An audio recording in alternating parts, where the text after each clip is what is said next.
à tous d'être présents pour ce webinaire La génération Z face au recrutement. On va se présenter individuellement. Je vais laisser la parole à Nadia de façon à ce qu'elle puisse se présenter et démarrer. Bonjour à toutes et à tous. Déjà, merci beaucoup pour l'invitation, Nicolas. Donc, je vais me présenter. Je suis la responsable recrutement au sein du PSA. Donc, mon rôle, c'est d'accompagner tous les managers des 4 sites de production et de distribution sur l'ensemble des recrutements en CDD, CDI, alternance, stagiaire et mobilité interne sur la région à Genève. Et donc, moi, Nicolas Doche, je suis le directeur du cabinet de recrutement et de l'organisme de formation Work & You. On est depuis peu organisme de formation. On aura sûrement l'occasion d'y revenir ensemble et de rentrer un peu plus dans le détail à l'avenir. Là, on est effectivement ensemble avec Nadia pour aborder le thème de la génération Z face au recrutement. Alors, on a plusieurs sous-thèmes qu'on va détailler ensemble. Donc, qui est la génération Z? Comment l'attirer? Comment recruter les Zoomers? Comment les engager et les fidéliser? Et puis après, on aura, donc cette partie-là va durer à peu près 45 minutes. Et après, on aura à peu près une quinzaine de minutes pour toutes les questions et les réponses liées à ce thème-là. Première question, Nadia, qui est la génération Z? Alors, il faut savoir que la génération Z, on peut les appeler de plusieurs manières. Donc, on peut les appeler à la fois génération Z, également la génération alpha, les zoomers, les digital natives et les millennials. Donc, ils ont plusieurs noms associés qui veut dire exactement la même chose. Donc, c'est des personnes qui sont nées entre 1996 et 1997, dont j'en fais partie, puisque je suis née en 97 et j'ai 25 ans pour ma part. Donc, ils ont quel âge en moyenne? En moyenne, ils ont entre 10 ans et 25 ans, on va dire. Donc, la tranche d'âge que j'ai moi aujourd'hui. Donc, moi, je ne fais plus partie de la génération Z, par exemple. Non, vous êtes sur une autre génération, bon. Justement. C'est des personnes qui sont nées très souvent avec le téléphone et l'ère numérique principalement. Et à la différence de votre génération, justement, Nicolas, de la génération Y ou même X, qui est sûrement une de vos générations. On dit très souvent que c'est également les frères et les sœurs de justement la génération Y et les enfants de la génération X. Et c'est assez véridique puisque j'ai des frères et des sœurs qui ont la génération Y et inversement mes parents qui ont la génération X. Qu'est-ce qui les caractérise finalement? Parce qu'il y a des traits de personnalité ou des attentes qui sont aussi différentes en fonction des générations. Qu'est-ce qui caractérise une génération Z? Alors, c'est une très bonne question. Je dirais que déjà, ils sont hyper connectés. Si vous connaissez des personnes de votre entourage ou si vous avez de la famille ou même des amis de cette tranche d'âge, c'est des personnes qui sont très connectées. C'est des personnes qui sont très souvent informées également, puisque ils sont quotidiennement sur les réseaux sociaux habituellement. C'est des personnes qui peuvent être aussi un peu dans le challenge, un peu dans l'esprit un peu aventurière, également dans le côté entrepreneuriat également. J'en connais beaucoup de mon entourage qui ont le même tranche d'âge et qui ont créé leur propre entreprise ou qui sont entrepreneurs aujourd'hui. Et c'est des personnes qui peuvent être également ambitieuses pour le coup. On peut les caractériser de cette manière-là. On a aussi notre lot de stéréotypes. On a très souvent comme abréviation le WTF. Alors, rassurez-vous, c'est pas le what the fuck. C'est plutôt le Wikipédia, tout ce qui va être lié aussi à Twitter, TikTok et Facebook, où on est très présent à travers cette génération-là. On dit que ce sont aussi des profils zappers, c'est-à-dire qu'ils ont, oui. Ils changent assez régulièrement. Et c'est lié à quoi finalement? Pourquoi ils sont amenés à zapper ou à vouloir changer, que ce soit professionnellement ou peut-être même personnellement assez régulièrement? Alors, je vous rejoins qu'on est dans le côté zapping, même à travers les réseaux sociaux, on consomme énormément. À travers, par exemple, une vidéo, il faut qu'elle soit impactante au bout de 30 secondes, sinon on s'ennuie et on zappe justement. Je pense qu'on est plutôt dans la consommation, ce qui n'était peut-être pas forcément le cas auparavant avec les anciennes générations. Donc, je dirais oui, on est vraiment plutôt sur de la consommation et sur l'instant présent finalement et pas forcément sur le futur. Est-ce qu'il faut aussi que ce soit aussi est-ce que ce sont des générations qui ont besoin d'être alimentées en permanence intellectuellement et c'est aussi peut-être pour ça qu'à un moment donné, ils vont peut-être s'ennuyer dans leur job, dans leur quotidien? Ah oui, complètement. C'est quelque chose de très important, je trouve, pour cette génération, en tout cas en ce qui me concerne, d'être très souvent alimentée, d'avoir beaucoup de choses à gérer et de la variété dans mon poste que d'avoir une seule tâche au quotidien. Ce qui n'était peut-être pas le cas auparavant avec les autres générations. Donc oui, je dirais qu'on a besoin d'être alimenté d'avoir des tâches différentes au quotidien, etc. Donc, est-ce que ça veut dire pour une entreprise lambda qui aurait ces jeunes générations dans son entreprise, est-ce que ça veut dire qu'il faut qu'ils mettent en place un plan de formation de façon à ce que les personnes puissent évoluer ou puissent en tous les cas, que ça soit en termes de compétences ou même en termes d'évolution professionnelle, puissent se dire, tiens, si je veux rester dans l'entreprise, il faut en tous les cas, je puisse avoir de la perspective et avoir des évolutions. Oui, clairement, et c'est quelque chose que nous, on a mis en place chez UPSA. Pour vous donner un exemple concret, on fait beaucoup de mobilité interne pour des personnes qui souhaitent justement se développer. Dès lors qu'ils ont fait le tour de leur poste, on va les faire développer et les faire former sur un autre métier potentiellement, en fonction de leurs compétences, bien évidemment, pour les garder toujours dans notre entreprise. C'est important pour nous. Donc oui, pour moi, il faut mettre en place un plan de développement dans la continuité du plan de développement et du projet professionnel de la personne pour garder et fidéliser la personne sur le long terme. Pour moi, c'est indispensable. Ok. Je vous propose qu'on passe de suite sur le deuxième thème qui est comment attirer la génération Z. Et Vincent va lancer le premier sondage qui devrait bientôt normalement apparaître à l'écran, qui est la qualité, d'après vous, quelle est la qualité première que recherche un profil génération Z chez un potentiel employeur? Donc, on vous laisse à peu près une trentaine de secondes. Vous avez, vous avez plusieurs choix sur lesquels vous pouvez faire des choix multiples également. Voilà, donc ça peut être les avantages intéressants, partager les mêmes valeurs que l'entreprise, que l'émission ait du sens au-delà du simple profit, des opportunités d'évolution et la renommée de l'entreprise. Voilà, on vous laisse à peu près 30 secondes, le temps que vous puissiez répondre à ces questions, à ce sondage.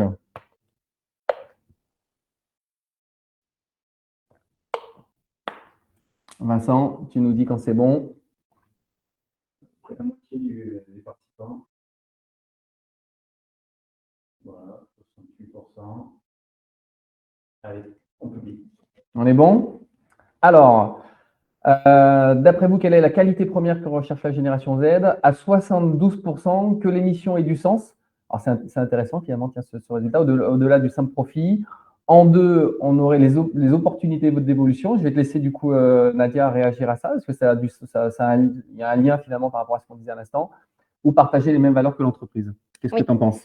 Déjà, merci aux participants d'avoir répondu au sondage. Alors, sur l'émission, que potentiellement l'émission ait du sens, je suis totalement d'accord. C'est la première, en tout cas, c'est mon premier critère à titre personnel que je regarde avant même de postuler dans une entreprise, c'est de comprendre réellement le sens du poste et à quoi ça consiste, tout simplement. Donc, oui, là, je rejoins tous les participants. Est-ce qu'on peut donner du sens à tous les métiers? Alors, nous, si je prends l'exemple du recrutement, c'est un métier qui a énormément de sens parce qu'on peut donner la possibilité à un potentiel recruté de trouver le poste idéal pour lui, etc. Mais j'imagine que pour tous les postes, c'est peut-être pas évident. Chez UPSA, il y a peut-être des postes qui ont peut-être moins de sens. Et à l'inverse, il y en a peut-être d'autres qui permettent d'avoir un peu plus de sens dans leur quotidien. Alors, pour ma part, je pense que tout poste, quel qu'il soit, a un sens. Et ce sens-là, il est défini par la personne et aussi par rapport à l'entreprise proposée. Donc, c'est à l'entreprise aussi d'expliquer le sens du poste proposé. Donc, il y a un travail que l'entreprise doit faire sur chacun des postes de façon à dire, tiens, finalement, quel que soit peut-être même un poste, je dirais, d'opérateur de production, etc., on peut aussi trouver du sens dans ces postes-là parce qu'on va aussi avoir peut-être, on va être un maillon de la chaîne qui va permettre de faire la fabrication, c'est ça. Exactement. Et les opérateurs de production que je recrute, que je suis à même à recruter très souvent, ont du sens au quotidien. C'est eux qui produisent. Derrière, il y a un patient. Et donc, c'est ce sens-là, c'est de guérir le patient. Si voilà, il a mal de tête, il a la possibilité de prendre un Efferalgan et c'est l'opérateur de production qui l'aura produit. Donc, pour moi, oui, il faut donner du sens aux missions qu'on effectue au quotidien. Quand on parle de comment attirer la génération Z, ça évoque de suite la marque employeur. Est-ce que tu peux nous parler, toi, aujourd'hui, peut-être redéfinir ce qu'est la marque employeur pour toi, de façon à ce que chaque personne qui nous regarde puisse savoir ce qu'il y a derrière ce terme? Est-ce que tu peux nous en dire un petit peu plus? Alors déjà, la marque employeur, c'est un sujet très vaste. On peut mettre beaucoup de choses dans la marque employeur. On entend très souvent parler à travers des blogs, les réseaux sociaux, les sites carrière également, mais on ne sait pas réellement à quoi ça correspond. En fait, la marque employeur vise à promouvoir l'image, vise à promouvoir à la fois l'image de l'entreprise et à la soigner également. Et l'objectif est de rendre attractive l'entreprise pour ses futurs salariés. Donc, il y a 3 éléments qui peuvent en ressortir. C'est principalement la communication interne et externe par l'entreprise, donc par votre entreprise, si vous êtes plusieurs entreprises qui nous regardent aujourd'hui. Il va y avoir également la perception de l'entreprise par ses salariés, donc les collaborateurs qui travaillent au sein de votre entreprise. Et ensuite, il va y avoir la perception par les candidats, donc les futurs collaborateurs qui vont potentiellement travailler chez vous. Et comment aujourd'hui, chez UPSA, par exemple, vous travaillez cette marque employeur? Il y a des actions qui sont mises en place de façon vraiment à aller cibler cette génération, ces jeunes, de façon à aller leur parler directement, par exemple? Oui, c'est une très bonne question. Alors, avant de parler aussi marque employeur dans sa globalité, il faut vraiment qu'entre ce qu'on renvoie comme image, ce soit assez révélateur de ce qu'on propose réellement en entreprise. Et parfois, il peut y avoir des décalages. Des décalages, ouais. C'est d'ailleurs des fois un peu les torts qu'on peut faire à des grosses structures qui peuvent avoir des fois une communication, on va dire, institutionnelle. Et dans la réalité, cette communication qui est liée aussi à la marque employeur peut ne pas être la réalité du quotidien de ce que vivent les managers. Exactement. Et c'est pour ça qu'on fait très attention et je vous recommande, vous, les entreprises, à faire très attention à ce que vous communiquez parce que parfois, il peut y avoir un décalage entre la réalité du terrain, tout simplement. Donc, nous, oui, on travaille énormément sur notre marque employeur. Donc, par exemple, pour vous donner un ordre d'idée, hier, on est allé voir, on est parti à De Bodre avec 4 autres collègues. Dans un lycée de Bodre, d'Agen, exactement. Pour voir des jeunes, donc c'était de la seconde jusqu'à la terminale et il y avait également les BTS. Donc on a vu beaucoup de jeunes pour le coup, pour expliquer en fait qui était UPSA, quel type de métier on recrutait, à quoi correspondaient nos postes, pour donner aussi envie aux étudiants pour la suite plus tard de rejoindre nos équipes éventuellement et tout simplement d'expliquer qui était UPSA et c'est quelque chose qu'on met en avant de plus en plus aujourd'hui, de participer à des salons. Et quels sont les retours que tu as finalement de ces jeunes quand tu leur parles finalement, est-ce que les métiers, ils les connaissaient? Est-ce qu'ils les découvrent? Est-ce que le fait d'aller les voir, ça leur donne un peu plus envie? Alors, il y a des personnes qui ne connaissaient pas forcément UPSA, d'autres qui connaissaient. À Agen, il y a des personnes qui ne connaissent pas UPSA. Je ne comprends pas ça. Il y a certains jeunes, en effet, ou à l'inverse, qui connaissaient, mais de manière très vaguement. C'est-à-dire qu'ils connaissaient on était une entreprise pharmaceutique, ils ne connaissaient pas forcément les métiers pour lesquels on recrutait. Les possibilités d'évolution aussi qu'on pouvait avoir. J'imagine, il y a une vraie diversité de métiers qu'on n'imagine pas forcément. Exactement. En fait, on part du principe que la production, c'est notre noyau, clairement. Mais à côté de ça, il y a 84 métiers autour. Et beaucoup ne les connaissent pas forcément et ils pensent que c'est juste de la production, donc c'est une usine et ça s'arrête là. Sauf qu'il y a beaucoup de fonctions support également. Il y a la production, la maintenance, la logistique, la distribution, etc. Alors, est-ce que ça leur donne envie? Quand tu vas les voir, dans les classes, etc., est-ce que finalement, quand tu as fait cette intervention-là, ils se disent tiens, ça me donne un peu plus envie, ça me donne de la transparence sur les métiers. Quel retour ils te font? Alors, les feedbacks qu'on a eus, déjà, c'est de mieux connaître l'entreprise et les métiers. Donc, ça, c'était plutôt positif. Ce qu'ils ont beaucoup accentué, c'est savoir s'il y avait des possibilités d'évolution. Ça, c'est le premier critère. La rémunération, bien évidemment, ça ressort très souvent également. Et qu'est-ce qu'on aimait dans notre métier, en fait, au quotidien? C'est quelque chose qui ressortait énormément, les points forts, à l'inverse, les points faibles. C'est ce qu'il en est ressorti suite au salon d'hier. Et c'était vraiment une expérience hyper enrichissante, à la fois avec mes collègues et pour moi-même, parce que on a vu beaucoup de jeunes se projeter potentiellement dans nos métiers ou pas d'ailleurs, parce que c'était finalement très, très large. Et il y a des personnes qui ne connaissaient pas forcément et qu'on allait les voir et qu'on a justement abordé ensemble en termes de métier et de visibilité également. Alors ça, c'est effectivement une action où vous allez directement en contact des jeunes. Là, tu commences à nous parler de salon. Il y a d'autres actions également que vous menez qui vous permettent aussi de communiquer auprès de cette jeune génération? Oui, alors déjà, on communique à la fois en interne et également en externe. Donc, en externe, ça va être à travers les réseaux sociaux, dont LinkedIn, c'est là où on communique énormément. Mais également… Après, c'est LinkedIn, ça s'adresse à tout le monde. Il y a des jeunes, mais il y a aussi des moins jeunes. Et peut-être que la génération Z, ils sont peut-être… sur d'autres plateformes, ils sont peut-être aussi sur d'autres plateformes. Oui, et sur lesquelles potentiellement on souhaiterait s'orienter. Alors, c'est plutôt une phase de stratégie de communication pour le coup. Mais je pense qu'il serait nécessaire, en effet, et pertinent peut-être, d'être présent sur d'autres d'autres plateformes comme TikTok qui marchent très bien, Instagram. Après, ça va dépendre aussi beaucoup de la stratégie de l'entreprise, bien évidemment. Donc, avant de se positionner dans un canal, il faut aborder la stratégie de communication. Mais aujourd'hui, UPSA n'est pas présent sur ces réseaux-là pour l'instant. Non, on est principalement sur LinkedIn. Par contre, pour une entreprise lambda qui nous regarde aujourd'hui et qui voudrait s'adresser à ces jeunes-là, est-ce que tu leur préconises d'avoir une page, d'être présent sur Instagram, TikTok, sur ces réseaux? Oui, et même sans forcément être présent sur ces réseaux, moi, ce que j'avais proposé potentiellement, à la fois en interne et en externe. Donc, en interne, on le fait déjà, c'est-à-dire qu'on communique, par exemple, sur tous les nouveaux arrivants qui arrivent chez nous. Par exemple, on a eu dernièrement un technicien de maintenance qui est arrivé, et donc on a communiqué à travers une actu mag, à travers tous les collaborateurs d'UPSA, donc que ce soit en distribution, logistique, fonction support et production, qu'il y a un nouveau arrivant qui vient d'arriver, son parcours et qu'est-ce qu'il va être amené à faire. Donc, ça permet d'avoir une visibilité, une communication pour tous, pour le coup. Et également, je pense que ce qui peut être intéressant et que je peux donner comme conseil, potentiellement, c'est de donner, en tout cas en termes de visibilité, de communiquer sur le métier recherché. C'est-à-dire qu'aujourd'hui, je trouve qu'on ne le fait pas suffisamment. On ne va pas souvent sur le terrain. Et donc, donner de la transparence finalement sur les métiers concrets, sur le quotidien. Oui. À travers une petite vidéo, d'interviewer par exemple un collaborateur sur son poste de technicien de maintenance ou autre, ça peut être dans un gestionnaire de paye ou autre, et de le filmer sur son quotidien, d'une vidéo de 1 minute, 2 minutes grand maximum, sur son quotidien, ce qu'il fait, etc. Il risque de zapper. Exactement. Donc la vidéo soit impactante. Mais oui, je pense qu'il faut vraiment mettre plus en avant les collaborateurs, chose qu'on ne fait pas suffisamment, je trouve, dans les entreprises. On parle beaucoup de la marque employeur, des événements, etc., mais pas assez des collaborateurs. Donc, il faut aussi que les collaborateurs soient aussi ambassadeurs de l'entreprise et aussi fassent parler aussi de leur métier. Oui. Ok. Je vous propose qu'on passe, merci Nadia, je vous propose qu'on passe à l'autre thème qui est comment recruter. Donc, on a échangé sur comment les attirer. Maintenant, comment on les recrute. Finalement, ce qu'on va aborder, c'est quel processus de recrutement on met en place. Petit sondage que va lancer Vincent. Vincent, on te laisse la main pour lancer le deuxième sondage.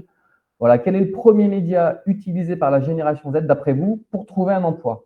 Donc, vous avez, alors pareil, des possibilités de choix multiples, Pôle emploi, l'APEC, des job boards, Indeed, Monster, etc., des sites ou des pages carrières, et puis les réseaux sociaux, Facebook, Instagram, TikTok, on en a beaucoup parlé. On vous laisse aller 30 secondes, pareil, de façon à ce que vous puissiez répondre à ce sondage.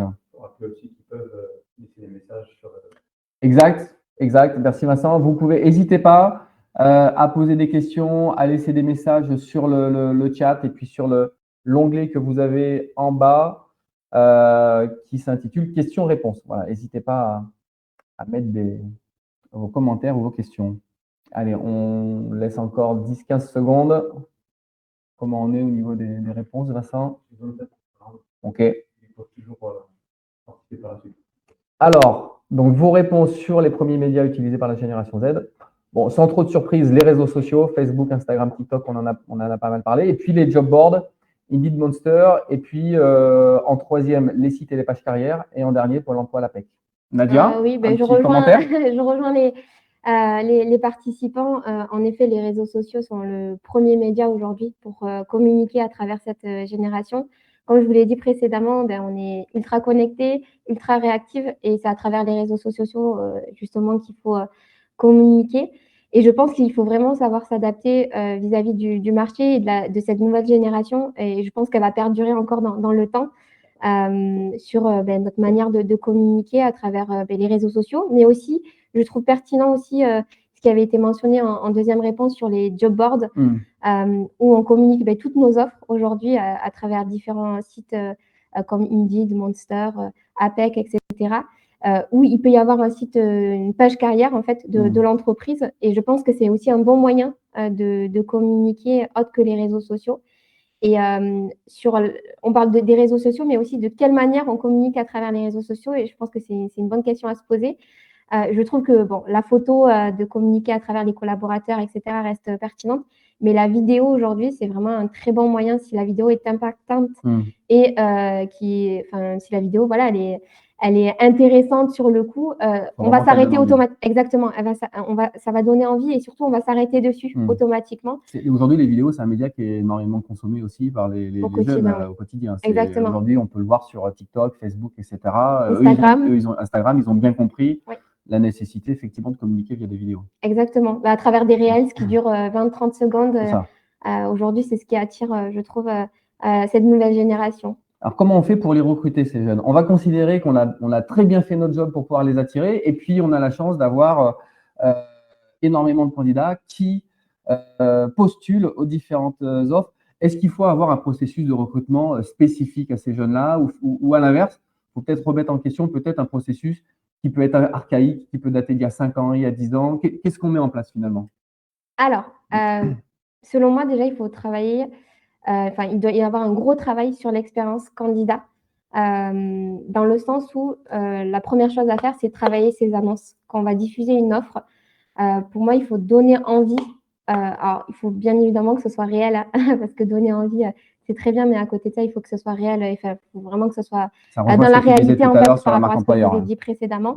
Donc, vraiment travailler ses annonces. Alors, quand je dis travailler ses annonces, c'est d'expliquer bien évidemment l'émission, le profil recherché, mais quelle sera la valeur ajoutée pour le candidat s'il postule.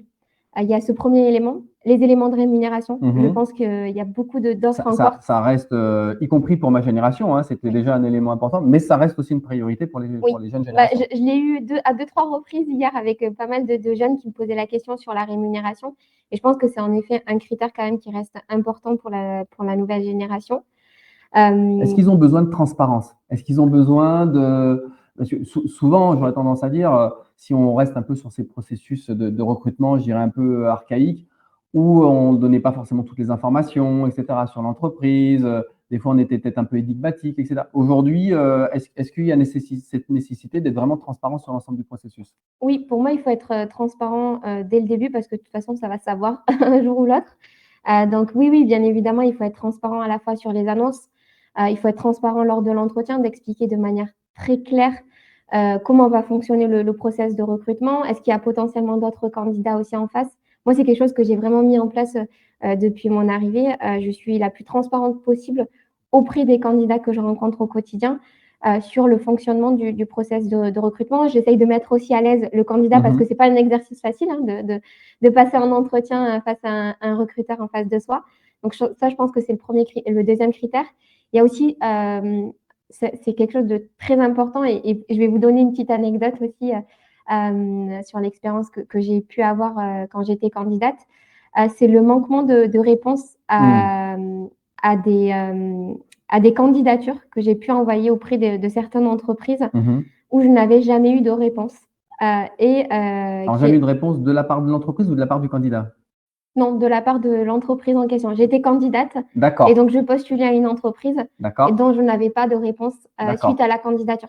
Qu'il soit positif ou négatif, peu importe, je n'avais aucun retour. Et je pense qu'aujourd'hui, c'est un des… Alors, aujourd'hui, pour ma part, c'est un engagement qu'on a fait chez IPSA de répondre à toutes les candidatures. C'est très simple, on automatise aussi. Il y a cette possibilité d'automatiser et de personnaliser ces réponses. Donc, je pense que toutes les entreprises devraient s'engager à le faire parce que ça joue aussi beaucoup sur la marque employeur. Et Toi, typiquement, quand tu postules en tant que candidate à une entreprise et que tu n'as pas de retour, qu'est-ce que finalement tu ressens? Qu'est-ce que tu te dis, toi, en tant que candidate à ce moment-là? Alors, rassurez-vous, ce n'est pas le cas aujourd'hui. Je suis en poste. Je ne candidate pas avant que j'arrive chez IPSA. À l'époque où tu cherchais un job. Moi, ce que j'attends, c'est vraiment d'avoir juste un retour. Je pars du principe qu'on doit être sur le même niveau, c'est-à-dire qu'on postule, donc l'entreprise a proposé une offre, et donc automatiquement, on doit avoir un retour, qu'il soit positif ou négatif. Et c'est quoi ça? Du coup, c'est de la déception? C'est de la frustration, parce qu'on ne comprend pas et parce que du coup, on est dans l'attente. On se dit, bon, nous paraissait plutôt sérieuse cette entreprise, mais finalement, on n'a pas de retour. Et vraiment, je trouve que les feedbacks des candidats, même s'ils ont eu un retour négatif, est très positif. Et j'ai eu des jeunes qui m'ont dit c'est top, vous avez fait un retour, même si c'est négatif, ou même des personnes qui sont un peu plus expérimentées, qui relèvent justement cette notion d'avoir eu juste un retour et qu'ils apprécient énormément. Donc, je pense que c'est vraiment un engagement est quelque chose d'important pour cette nouvelle génération parce que pour pas qu'on soit frustré, Bien tout sûr, simplement. bien sûr. Mais ça, je pense que ça parle à beaucoup de personnes autres que notre génération, mais je pense que c'est important. Qu'est-ce que tu préconises à des entreprises qui nous regardent? Aujourd'hui, on parle pas mal de la nécessité de mettre la rémunération sur les offres d'emploi. Par exemple, je crois que sur Indeed, maintenant, on ne peut plus diffuser une offre sans mettre la rémunération. Qu'est-ce que tu en penses? Est-ce que tu préconises de le mettre systématiquement? Alors, s'il n'y a pas cette possibilité de mettre la rémunération exacte, ce qui peut être intéressant, c'est de au moins mettre les avantages pour les entreprises qui ne peuvent pas du tout diffuser la rémunération, tout simplement, d'expliquer qu'il y a une partie fixe et tous les avantages qui peuvent en découler, le 13e mois, la participation, l'intéressement, les primes, voilà, les tickets resto, les primes transport, etc. Pour compléter en fait et d'avoir une visibilité des avantages parce que parfois il n'y a absolument rien. Et parfois il peut y avoir un retour négatif juste par rapport à la rémunération parce que le profil est trop expérimenté. On sait que la rémunération va être trop élevée potentiellement. Donc si on est transparent dès le départ, oui, je pense qu'il faut le mentionner un minimum, soit une fourchette, soit le package global avec les avantages qui peuvent être proposés en fonction des entreprises parce que parfois il peut y avoir un souci de confidentialité. Et je peux comprendre que certaines entreprises n'affichent pas forcément la rémunération. Mais, il y a aussi la question du processus. Souvent, dans les grosses entreprises, tu vas nous expliquer comment vous fonctionnez aujourd'hui chez UPSA, mais souvent dans les grands groupes, on a 1, 2, 3, 4, 5 entretiens, voire même 6 pour certaines entreprises. Est-ce que tu préconises toujours d'avoir un processus qui est aussi long, aussi important? Qu'est-ce que tu préconises aujourd'hui? Combien, finalement, il faut idéalement qu'une entreprise fasse d'entretien? C'est 1, 2, 3? Qu'est-ce que tu conseilles? Alors, je pense que c'est propre au poste proposé parce que c'est sûr que sur un poste de cadre à fonction managériale, je peux comprendre que le processus peut être long, mais pour des postes où il y a certains postes qui peuvent être compliqués à recruter, notamment sur des postes techniques, je pense, et sur d'autres postes où finalement il peut y avoir qu'un seul entretien. Moi, ce que je fais, par exemple, au départ, on avait un entretien RH et ensuite un entretien avec le manager. Et je me suis rendu compte que ça alourdissait le process de recrutement et ça tardait aussi dans le process de recrutement et surtout même pour le candidat, il pouvait être potentiellement frustré de se dire il y a encore un deuxième entretien, etc. Et du coup, ce qu'on fait systématiquement sur des postes d'opérateurs, de techniciens de maintenance, des postes en logistique également, il y a toujours une présence RH et le manager. Et on se concerte habituellement, on est assez d'accord. Donc, il n'y a qu'un seul entretien. Pour ce type de poste-là, oui, il n'y a qu'un seul entretien avec possibilité de faire des prises de référence. D'accord. Il y a cette possibilité-là. Vous ne le faites pas forcément systématiquement, mais c'est en fonction du contexte? En fonction du contexte, de la personne également, et bien évidemment avec la demande du candidat, avec son accord. Bien sûr. Sinon, on ne fait pas de contrôle de référence. Sur des postes d'encadrement, par contre, il se peut, et même c'est très souvent le cas, il y a 2, 3 entretiens, bon, ça va. Habituellement. Ça reste un processus relativement court. On pourrait se dire, dans une grosse structure comme la vôtre, on pourrait imaginer 4 ou 5 entretiens. Ce n'est pas forcément le cas. En tout cas, depuis que je suis là, ça ne m'est jamais arrivé de faire de 4-5 entretiens parce que ça alourdit vraiment le process de recrutement et surtout que les candidats, ils n'attendent pas. Surtout la nouvelle génération, c'est premier arrivé, premier servi. Donc, automatiquement, il faut aller vite dans les process de recrutement sans se tromper, bien évidemment. Je vous propose qu'on passe à notre dernier thème qui est comment les engager et les fidéliser. Avant d'attaquer ce thème-là, nous avons un troisième sondage donc, que Vincent va lancer. On te laisse la main, Vincent. Alors, quel est l'objectif principal que souhaite le plus atteindre un Génération Z, enfin un profil, un jeune profil? Donc, soit l'équilibre entre la vie professionnelle et la vie privée, contribuer à rendre le monde meilleur, travailler pour l'une des meilleures entreprises du secteur, avoir un impact positif sur son entreprise ou réorienter sa carrière vers un domaine intéressant. Voilà, on vous laisse 30 secondes. Et pareil, normalement, vous avez la possibilité de mettre un choix multiple.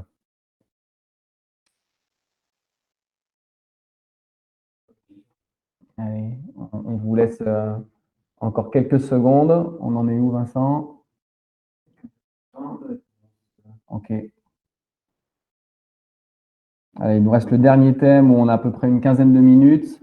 Donc, on sera à 11h45 et puis après, on passera aux questions-réponses si évidemment vous en avez. On est bon, Vincent? Allez, donc l'objectif principal que souhaite le plus atteindre un jeune profil. Oula, alors il y a vraiment une réponse qui sort du lot, qui est, c'était un choix unique. OK. Donc, qui est l'équilibre entre la vie professionnelle et la vie privée, qui ressort à 70% et loin derrière, avoir un impact positif sur son entreprise et contribuer à rendre le monde meilleur.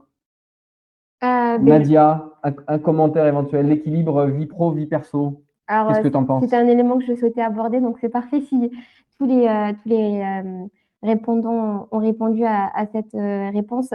En effet, l'équilibre vie professionnelle et personnelle est quelque chose d'assez important, je trouve, pour la nouvelle génération. En tout cas, me concernant et même avec les personnes avec qui j'échange très souvent, c'est quelque chose qui ressort énormément sur le fait d'avoir cet équilibre entre notre quotidien sur le travail et que ça n'impacte pas sur la vie privée. Donc, je rejoins à 100% ce critère-là. Après, j'aurais rajouté d'autres critères, si vous êtes d'accord à ce que je les ajoute. La variété, comme je vous l'ai expliqué précédemment, on a besoin vraiment de nouveautés en permanence, de changer d'émission, d'être alimenté très souvent pour sortir justement de notre zone de confort, parce que j'ai remarqué quelque chose avec cette génération-là, c'est des personnes qui apprennent très rapidement et donc par conséquent, c'est des personnes qui peuvent très vite s'ennuyer.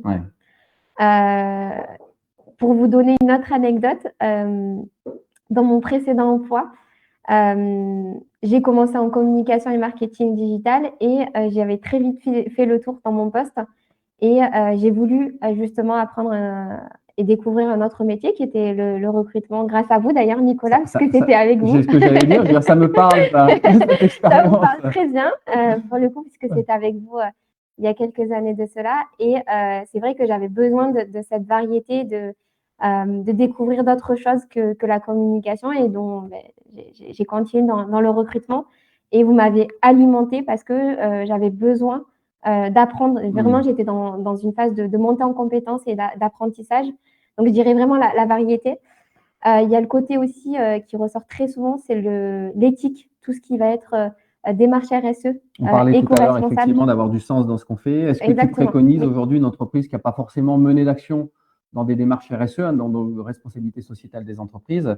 Est-ce que tu leur préconises de mettre en place des actions, et finalement, quel type d'actions ils peuvent mettre en place? Oui, exactement. Pour moi, toutes les entreprises qui mettront en place justement une démarche RSE, elles seront très bien vues par cette nouvelle génération qui est dans ce côté-là, justement, diversité, un peu inclusion, tout ce qui est gestion des déchets. Nous, on est très vigilants là-dessus. On est dans une démarche RSE. On a le souhait d'avoir la certification également B Corp. Voilà, c'est des choses où on est de plus en plus vigilant et sur lesquelles on a un regard assez important, je trouve, à travers la nouvelle génération. Le fait d'aller voir des jeunes justement dans des écoles aussi, ça peut aussi faire partie d'actions RSE, très clairement. Hein. Oui, exactement. Donc, oui, ça peut être une démarche qui peut être proposée par votre entreprise.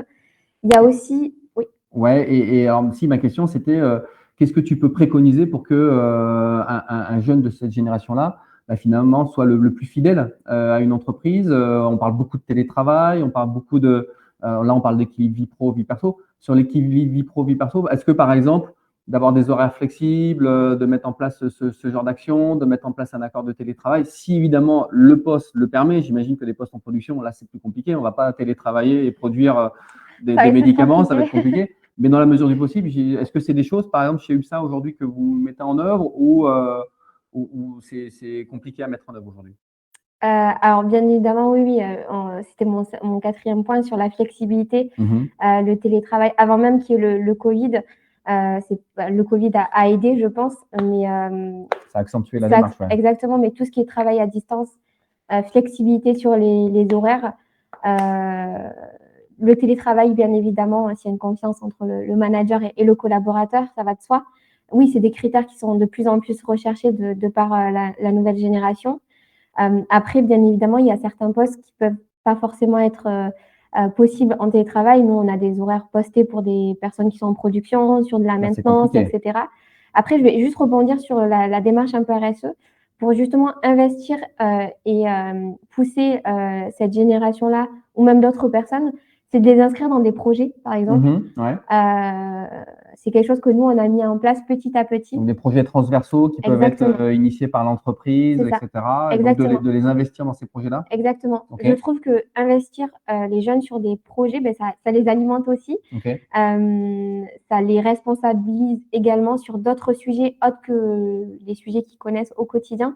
Donc, moi, c'est quelque chose que je recommanderais aux entreprises, de les investir davantage sur des projets sociétaux. Ça peut être aussi des projets potentiellement humaines avec, avec, par exemple, la collaboration et l'intervention des écoles, où auparavant, c'était très souvent la RH qui y participait, mais finalement, aujourd'hui, on demande à ce qu'il y ait des opérationnels également sur place qui interviennent avec nous. Donc, oui, pour moi, c'est indispensable à ce que potentiellement, on investisse davantage les jeunes dans ces démarches-là. Je reviens juste sur la partie télétravail. Qu'est-ce que tu dis à un manager qui te dit, bah, moi, je ne veux pas le mettre en place parce que finalement, j'ai peur que quand il travaille depuis chez lui, qu'il ne soit pas forcément directement opérationnel, je préfère l'avoir dans l'entreprise.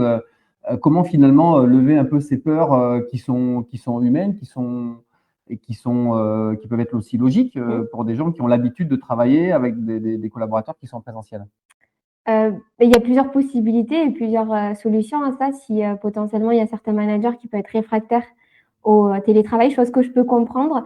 Mais aujourd'hui, je pense que les jeunes ont besoin d'être dans un système de confiance et de moins de contrôle que ce qui a été peut-être le cas il y a quelques années avec une autre génération. Donc, donner plus confiance à cette nouvelle génération. Il y a cette possibilité aussi de faire des reportings à la fin de la journée ou à la fin de la semaine de ce qui a été réalisé. Je pense que ça peut être un bon moyen à la fois de confiance et de contrôle à côté. De contrôler au début, exactement, peut-être, et de faire en sorte que la relation à distance, on puisse garder le niveau de confiance qui était déjà établi précédemment, peut-être. Exactement, et d'indiquer avec une charte ou potentiellement un document officiel ce que la personne a le droit et pas le droit de faire en étant en télétravail. Après, je pars du principe que c'est une question de confiance, à la fois de la part du manager et à la fois de la personne qui est en télétravail, donc son collaborateur. Donc après, c'est une conscience aussi professionnelle. Ça, c'est propre à chacun, je pense. On n'en a pas trop parlé là, mais il y a aussi, moi je trouve, la relation aussi avec le manager et puis avec l'entreprise qui est aussi importante. Qu'est-ce que toi tu pourrais nous dire finalement? Est-ce que pour un jeune qui arrive, le fait qu'il ait une relation peut-être de proximité ou de confiance, ou qu'il y ait de la délégation, etc., qu'est-ce que tu peux préconiser dans la relation qu'un jeune il peut avoir avec son manager, voire même avec l'entreprise? Ça rejoint toute la partie RSE, mais si on se fait un focus vraiment sur la relation avec le manager, qu'est-ce que tu en penses, toi? Oui, alors moi, je suis très attachée à ça, la relation avec mon manager. Alors, tout en ayant une certaine autonomie, une confiance avec lui, sur potentiellement les feedbacks que je suis amenée à faire avec lui. Donc, voilà, sur le terrain, potentiellement, c'est quelque chose d'assez important, je trouve, avec cette nouvelle génération où on a besoin de feedback, mais aussi de donner notre propre feedback auprès de son manager. Il faut que ça soit dans les deux sens. Exactement. C'est-à-dire que le manager, lui, Oui. il a besoin de te faire du feedback en disant bah, ça c'est bien ou ça je te verrai bien évoluer là-dessus, etc. Oui. Mais toi aussi, faire un feedback au manager. Exactement. Ce qui était peut-être pas le cas il y a quelques années de ça, je pense, où c'était très souvent le manager qui donnait le feedback et pas assez le collaborateur. Et Donc moi, tu peux dire à ton manager, t'es mauvais manager, par exemple. C'est ça. Non, Alors, alors. faut être capable de l'argumenter un peu, mais, Non, mais dans l'absolu, ça peut être ça. Non, mais voilà, d'expliquer aussi son ressenti, potentiellement est-ce qu'il nous manque quelque chose, etc. Je pense qu'avec cette nouvelle génération, c'est assez véridique, où on a tendance à dire, à plus dire ce qui n'était peut-être pas le cas auparavant. Après, il faut que le manager il soit prêt aussi à entendre ces retours-là. C'est pas le cas de tout le monde. Je pense que certains managers ont peut-être pas forcément envie de s'entendre dire de la part de ses équipes, t'as tel défaut, il y a ça qui va pas, etc. Alors après, il y a une certaine manière de dire les choses, on est bien d'accord. Mais après, je pense que c'est aussi le manager qui doit mais vraiment, encore une fois, à s'adapter à cette nouvelle génération qui dit les choses peut-être qui n'étaient peut-être pas le cas il y a quelques années en arrière. Nous, on a tendance à dire voilà les choses qui sont bien, des choses qui sont peut-être un peu moins bien, qui doivent être améliorées. Et qu'est-ce qu'on peut mettre en place justement pour améliorer ces choses-là. Donc, je pense que c'est une question de collaboration entre le manager et le collaborateur et inversement le collaborateur auprès de son manager. Et c'est comme ça que ça fonctionne habituellement, je pense, pour ma part. Ok. Et si je pourrais rajouter un élément qui est important aussi, je trouve, et qui ressort très souvent, c'est l'agilité, Ouais. dans le sens où parfois on peut avoir beaucoup de procédures, des comment dire, Des process un peu longs. des process un peu longs, etc. Et j'ai remarqué qu'avec cette nouvelle génération également, on a ce souhait, cette volonté de alléger des procédures, Ok. que ça aille plus vite également, d'être plus dans l'innovation, voilà, plus dans ce sens-là. Je pense que Ok. c'est aussi un critère à prendre en compte. Il nous reste encore quelques minutes. Peut-être un dernier point sur le management en particulier. Aujourd'hui, je dirais, toi qui fais partie de cette génération Z, quel type de management ou quel type de manager avec lequel tu aimes travailler? Est-ce que quelqu'un qui a un management très directif, alors je prends cet exemple-là, mais volontairement qui est peut-être un peu caricatural, un manager très directif, est-ce que ça va fonctionner chez toi? Qu'est-ce que toi tu vas attendre de ton manager? Alors, je trouve que le management très directif, c'est peut-être un peu à l'ancienne. Aujourd'hui, j'apprécie plutôt le management collaboratif et un peu participatif, c'est-à-dire de nous impliquer, de nous donner notre point de vue. Et c'est quelque chose que moi, à titre personnel, et je pense la nouvelle génération avec des personnes avec qui j'échange très souvent, qui ont à peu près le même âge que moi, c'est quelque chose qui ressort très souvent sur le fait de donner notre point de vue. Il ne faut pas que ça soit unidirectionnel et descendant. Exactement. Voilà. Alors, parfois, il y a certaines choses qui peuvent l'être et c'est normal, mais de manière générale, un management, je trouve, collaboratif, ça nous permet de s'impliquer finalement davantage, peut-être, sur certains projets, sur certains sujets. Donc, moi, ça serait plutôt ce style de management qui m'attire davantage. Oui. Et puis, ça permet aussi d'être dans une relation de confiance parce qu'on te demande ton avis, on t'implique dans des projets, etc. Exactement.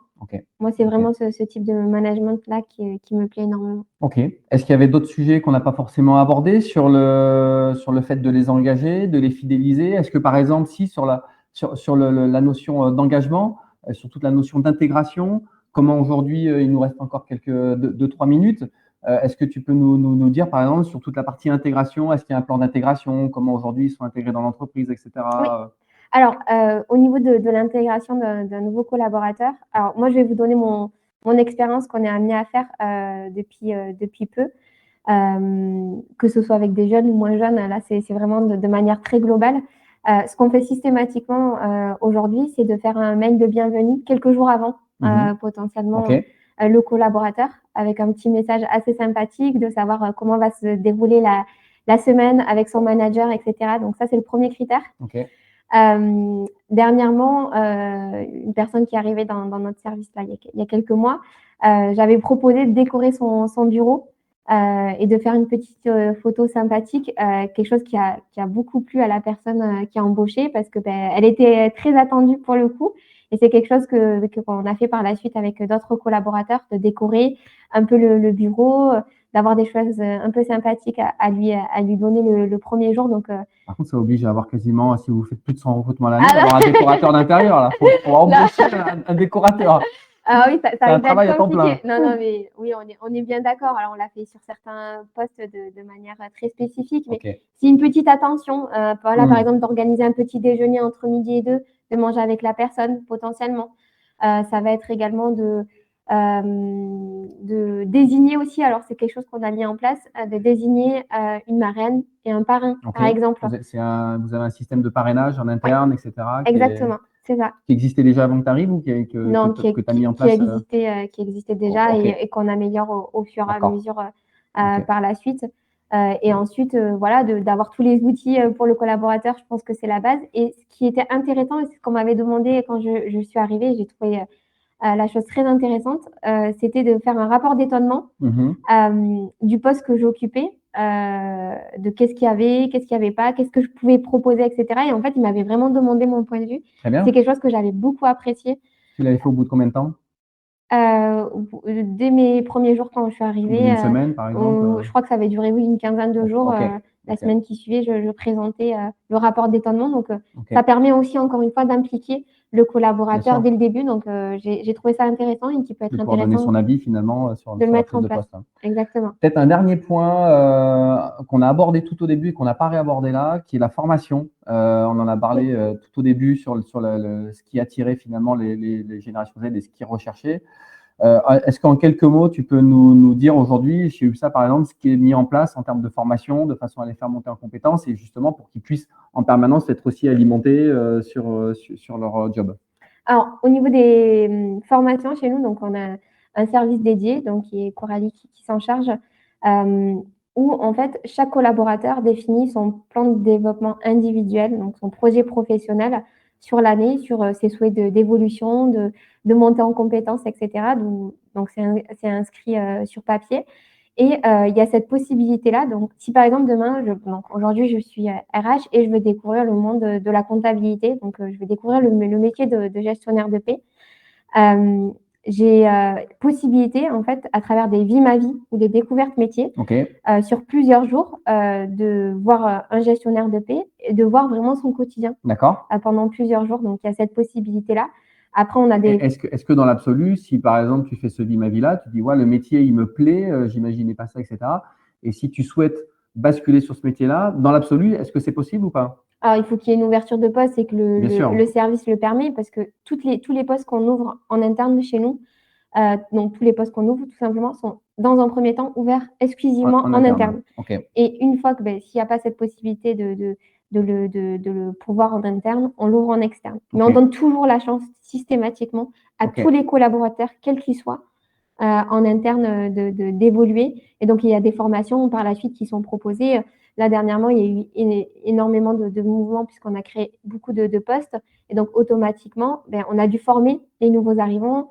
On a dû former les personnes qui étaient sur un autre poste, sur d'autres postes. Et par exemple, pour des postes d'encadrement, d'animateurs d'équipe, etc., il y a aussi cette possibilité de faire des assessments sur une journée complète. Donc, c'est la formation qui s'en charge également, où il y a des cas pratiques, on va dire des entretiens orientés compétences, etc. pendant une journée. Donc, c'est très intense pour vérifier que la personne a bien toutes les compétences requises pour être animateur d'équipe, etc. et de retravailler dessus potentiellement sur les points bloquants.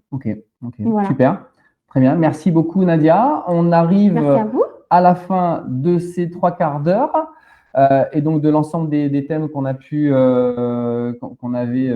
évoqués avec vous. Ce qu'on vous propose, c'est de passer donc au jeu des questions-réponses.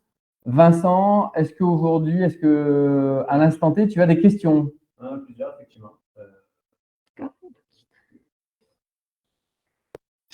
Effectivement, on en a plusieurs sur des discussions. Je vais remonter dans le temps. On a fait une question de Sylvie alors elle cherche un emploi.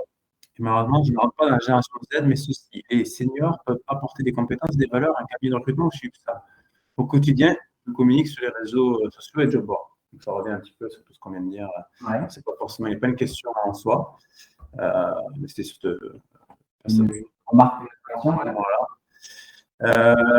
Une question en tant que telle, l'évolution de l'inclusion dans le recrutement. Les recruteurs ont du mal avec ça. Donc ça, je suppose que c'est l'évolution sur l'inclusion avec les anciens et les nouveaux recruteurs. Est-ce que ça, c'est quelque chose qui a… Oui. Est-ce que tu veux intervenir, faire un petit témoignage sur cette partie en particulier? Peut-être détailler un peu plus. C'est très large, ouais, c'est très large. Donc peut-être détailler si, je ne sais pas si la personne peut peut-être préciser et oui, préciser sa question éventuellement. Est-ce que tu en aurais une autre le temps que… Oui, tout à fait.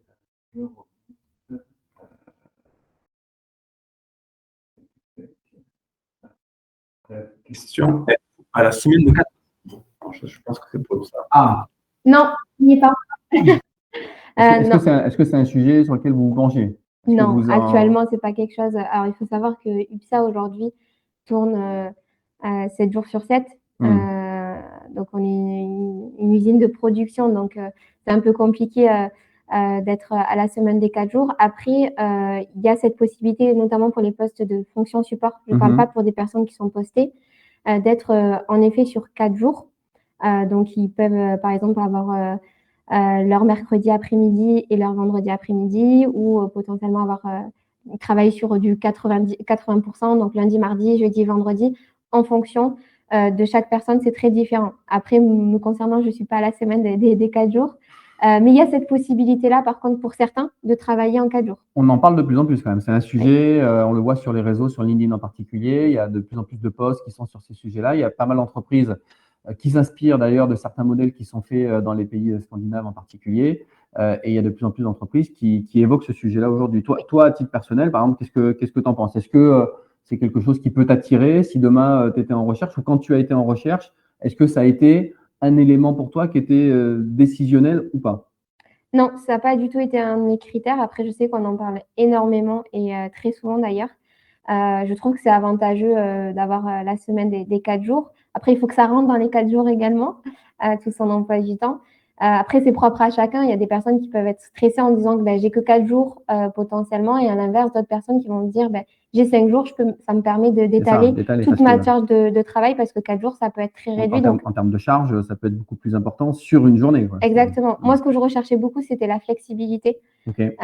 C'était plus ça qui était un élément important. Et quand tu entends flexibilité, c'est quoi? C'est au niveau des horaires, la prise de poste, c'est ça? C'est ça, exactement. Okay. Exactement. Okay. Le télétravail aussi. Ouais.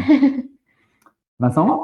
Une autre question pour savoir s'il y a d'autres job boards utilisés dans l'administration, hormis Indeed et Hello Work, Welcome to Jungle. Est-ce qu'il y a d'autres job boards Je pense que c'est les principaux. Après, il peut y avoir JobTreater qui marche exactement pour les stages et les alternants. Après, ceux que tu viens de citer, Vincent, c'est vraiment les principaux aujourd'hui qu'on utilise au quotidien. On peut lister quoi? Indeed, Hello Work, Météo Job, Monster peut-être Monster, un petit oui, peu, ouais. Le Bon Coin. Le Bon Coin qui marche très bien sur certains postes, peut-être. LinkedIn, LinkedIn, ouais. Après, il y a peut-être des job boards orientés plutôt sur le RSE. Est-ce qu'il y a des job boards comme ça orientés sur les valeurs? Je vais passer, alors le nom ne me revient pas en tête. Des missions spécialisées sur le RSE. Ouais, RSE orienté vers les valeurs vraiment des entreprises. Non. Ouais, non. Après, c'est à charge aussi de chaque entreprise dans son descriptif, que ce soit sur Indeed ou sur d'autres supports, de mettre en avant effectivement les actions RSE qui ont pu être menées dans l'entreprise ou qui sont en train d'être menées.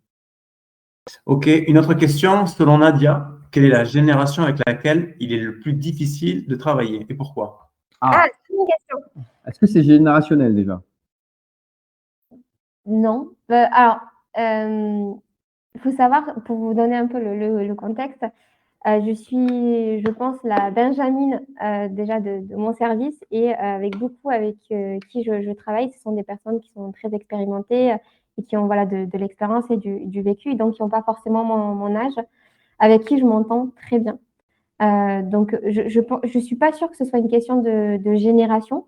Vous me confirmez ou pas, Nicolas, parce qu'on a été amenés à travailler ensemble. Donc... Pas toujours évident. Je plaisante. Mais non, je pense que c'est une question finalement de personnalité. Ouais, exactement, de personnalité. Après, c'est aussi savoir s'adapter vis-à-vis de la personne qu'on a en face de soi. Bien évidemment, on n'a peut-être pas le même comportement et la même vision quand on parle avec une personne du même âge, et inversement avec quelqu'un qui va être un peu plus expérimenté ou avec une autre génération. Je pense que c'est plutôt une question d'adaptabilité en face de la personne qu'on a en face de soi. C'est vraiment propre à chacun. On peut avoir des gens, quelles que soient les générations, qui vont être plus adaptables ou moins en fonction de la personnalité de chacun. Et bizarrement, je suis plus à l'aise avec des personnes qui sont d'une autre génération que la mienne. Okay. Et c'est assez véridique, même dans ma vie privée. C'est vrai que je suis plus dans ce sens-là. Tu es en train de nous dire que tu as des amis de 40-50 ans. C'est ça. Pour certains, oui. Et ça ne me dérange pas. Vincent? Alors, une petite remarque qui vient d'arriver sur la question de job board. Donc, apparemment, il y a Lamacompta pour la recherche de postes en cabinet d'expertise comptable. Ce job board permet justement de mettre en avant les cabinets dans le but d'attirer les candidats. Lamacompta. Lamacompta. Voilà, tout à fait. Moi, exactement. Merci pour l'info. Ensuite, sur les questions, mais ce qui revient souvent, c'est justement cette opposition générationnelle. Sur le plan humain, philosophique ou organisationnel. Une autre question qui est intéressante, le rapport d'étonnement du nouveau salarié qui a lieu à la fin de la période d'essai. Cela permet d'avoir un retour du salarié à la fois sur le process de recrutement et sur le process d'intégration. Voilà, c'est une question sur ça. C'est un petit peu ce que tu décrivais, alors ça peut se faire soit à la fin de la période d'essai. Ou soit au bout d'une quinzaine de jours. Mais c'est un petit peu ce que tu décrivais tout à l'heure, Nadia. Oui, il y a toujours un. Alors, encore une fois, moi, je vais vous donner l'expérience que j'ai chez UPSA. Ce que j'ai mis en place, c'est de faire un point à date, potentiellement avec la personne donc, on a validé avant sa période d'essai. Et je passe sur le terrain. Donc, je suis amenée à recruter très souvent des conducteurs de ligne, des postes en logistique, en maintenance, etc. Et c'est quelque chose de très apprécié. Donc, on est plutôt dans ce côté moins informel, à être dans un bureau, etc. Ouais. Mais plutôt être dans le terrain, de savoir comment ça s'est passé, la formation, puisque chaque nouveau arrivant chez nous est formé entre 4 à 6 semaines, voire parfois ça peut être sur 8 semaines entières. Donc, tu vas sur leur poste Je de vais sur leur travail, poste de tu mets travail. tes EPI, tes chaussures de Exactement. sécurité, Ma Charlotte, ton casque, ta exactement. Charlotte. Il n'y a peut-être pas de casque, mais Non, en non, tout cas, une tu Charlotte, t'équipes. exactement, je Bon, ça, m'équipe c'est et rare je vais d'avoir les services RH qui sur viennent de le manière terrain. opérationnelle. Oui, mais c'est quelque voir chose de les équipes, très hein. apprécié. Et encore une fois, la présence RH sur le terrain, je pense que c'est ce qui manque aussi pour pas mal d'entreprises, qui est beaucoup apprécié, à la fois par les managers, mais aussi par les collaborateurs qu'on a fait rentrer, même des personnes qui sont là depuis plusieurs années, qui nous disent « Ah, ben c'est chouette ce que vous faites, etc. » parce que ben, ils n'avaient pas forcément vu ça. Et je trouve que c'est encore dans ce rapport avec l'humain, avec la personne qu'on a recrutée, vraiment de le suivre derrière et d'aller sur le terrain. Moi, je trouve ça juste génial au quotidien. Ça permet de garder cette proximité aussi avec les Exactement. équipes terrain parce que Oui. peut-être eux, de leur point de vue, ils doivent se dire, moi, les RH, ils sont dans leur bureau, etc. Et donc, ça peut créer aussi une certaine distance, une certaine fracture. Le fait d'aller les voir, ça permet de garder cette proximité-là. Exactement. Vincent, Voilà, au niveau des questions. on est bon? On est bon timing. Super. Super, merci beaucoup. Merci à vous tous pour vos questions, pour voilà, la richesse de vos remarques et de vos questions. Merci Nadia à toi de cette participation. Merci C'était à un vous, plaisir. Nicolas, c'était réciproque. C'était le webinaire, je crois, on a eu le plus de monde. On a eu plus de 300 inscrits sur ce webinaire-là. Donc, merci à vous tous d'avoir été présents. Et puis, je pense qu'on sera amené de toute façon, comme on a l'habitude de faire, à en refaire d'autres. Voilà, sur des sujets, évidemment, qui continuent à vous intéresser. Le mot de la fin, Nadia, est-ce que tu veux intervenir ou pas? Merci à vous. Ça Je peux rien marche. dire de plus. Non, merci pour tous les participants. C'était une très belle expérience. Donc, merci à vous toutes et tous pour les questions même posées. Merci bien. À très bientôt. Merci. Au revoir. Au revoir.